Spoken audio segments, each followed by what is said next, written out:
By the end of my last relationship, I had to beg for presents. In the beginning, there was no presents. Barely scraping by was the way, at least with his side. My side, I had to always make everything work. And I did. I always figured it out. Well, I moved to a different state and moved away from everybody. The presents would come unexpectedly, surprisingly, out of his money, and would just show it. Now, at holidays, he wasn't great about having presents before holidays.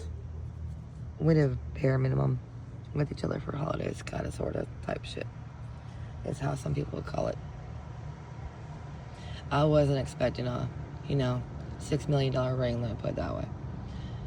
So, bare minimum, according to some people's, standards. My standards are not that high. You can go Walmart and buy me a $60 ring and I'm happy. I am that person.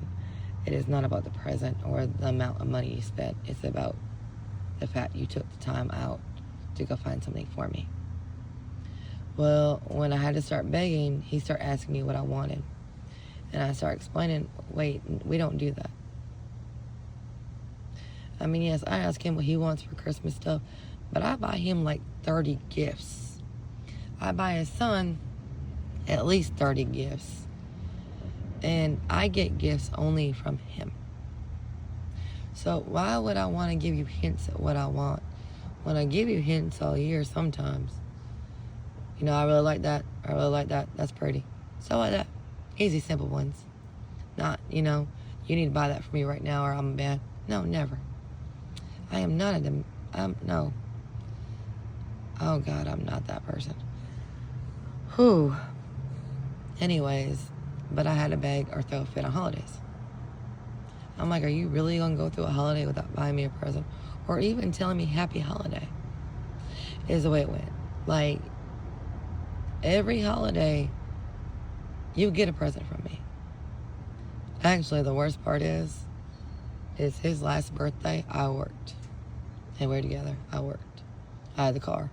He could have kept the car. He could have, mangled it out. He didn't want to keep the car. So I worked because he didn't want to get that early. Whatever, that's your loss. Anyways, he left me 2 days after his birthday. I didn't buy his present yet. He had an older style body for a car that actually has got tore up by a storm recently. We've been separated for over a year. But I had been asking some buddies of mine that I used to work for that own their own body shop. Well, not body shop, but mechanic shop. I was asking them about some motors they had and how much they were charging me for them because I moved back close to them. So they were telling me, and I was going to go buy him a motor for his car. His transmission's great. Drive shaft's great. It's been on the ground for a little bit, but easy clean up, easy fix. Ray put dope in the manual transmission, cleaned up a little bit, put dope in it. When you get it in, seal, we good. No big deal. Nothing really major other than the motor. And the windshield, which the windshield I could have done, somebody can come out and do it. And I was about to get him everything he needed for his car that he has not driven since like a week after we started talking. And we were together for 7 years. 7 years. And he hadn't driven it. He has not driven it 7 years. And so what I was going to do was get everything set up. Because that's who I am. I fix problems. I don't cause problems. And if, according to him, I cause problems. If you look at the big picture, how many problems did I actually cause? Unless I threw a fit for a present on a holiday. But he'd always ask me, what do you want? Don't ask me what I want. I'd rather have a gift from you that you picked out just for me and me hate it and wear the shit out of it, legit, than have a gift I picked out for myself that you're buying just because I made you buy it for me. Yeah, I'm not that person. I am not that person. I am not a normal woman. I understand that I'm not a normal woman. I like to give gifts a lot. So I like to help and give people with the littlest things. But it means the most to me. It puts a smile on my face. So, me knowing who I am, I was gonna fix his car. I had already found the motor. I didn't find the windshield yet. But the seals and stuff were all cheap. They were easy to buy. By the time he got it in, he need, the seals to be there. No big deal. It was all, let's get this fixed so it's drivable type junk. Like, might as well, it's just sitting there. Well, when he left me, I'm glad I didn't buy it. And the worst part is, it took me 3 months to talk myself out of still buying that motor for him. Just because I was dead set on getting that car moving for him. And everybody who knew me knew I was fighting a war inside myself over still doing for him. I couldn't go in stores without looking at, what he liked, knowing what he likes for years. I can go into any store and pick out like 5 items that he would wear. Yeah, that's how fuck good I had him down. And he wouldn't complain no more. Yeah, I had him down that good. And if you knew him, you'd be like, he's pickier than hell. Yes. But I observe to help. I observe because I want to know. I observe because if it has to be done while he's at work, I need to know what the heck I'm doing.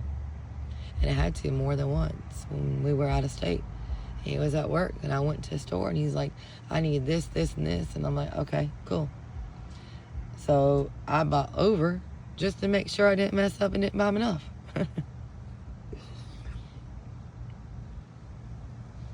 I swear, if you asked me how many clothes he had compared to mine, he had double the amount of mine. And I have enough clothes for at least 2 weeks in every size I go through because I fluctuate up and down in weight. And because I've been without clothes, I made sure I never will be again, including when I fluctuate up and down in weight. I have a real hard time gaining weight. I have a really easy time of losing weight. So when I can gain it, I try to keep it. But I don't know. I just can't sometimes. Now that I've hit a certain age, I'm hoping that some of the weight I gained since I made it through the summer will stay next summer.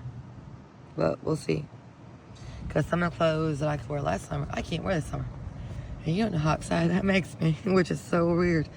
But some women just don't like being too skinny.